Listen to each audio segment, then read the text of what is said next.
When most people think of national parks, they think of famous examples like Yellowstone and Yosemite in the United States or the Serengeti in Tanzania.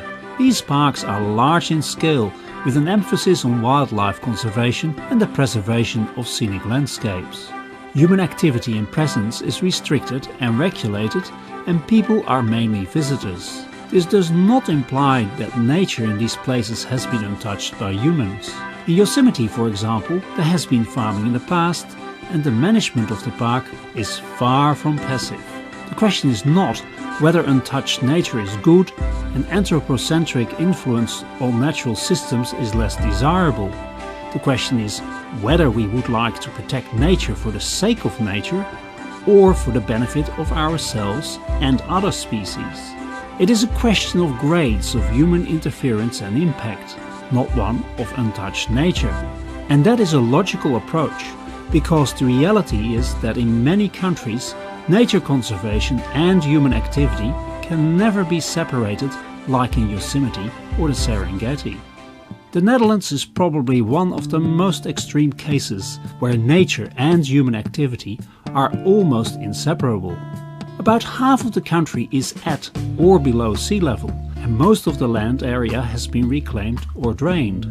As a result, the landscape of the Netherlands is mostly the product of human intervention. Therefore, the Dutch landscape can be best described as a cultural artifact. Because of this, formal protection of landscapes and wildlife came late. One of the early attempts to create protected areas came in 1928 with the Natuurschoonwet, freely translated as Nature Scenery Act. This act was mostly about protecting country houses set in park-like settings. Wybren Verstegen, senior lecturer in economic, social and environmental history at the Free University Amsterdam, has researched the Dutch Nature Scenery Act. In a recent article published in the Forest History Society's magazine Forest History Today, he discusses the Dutch Scenery Act in an international perspective.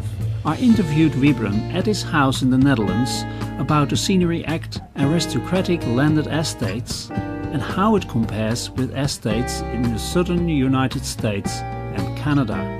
Listen to the interview with Wybren Verstegen on episode 73 of the Exploring Environmental History podcast. Download the podcast at www.eh-resources.org.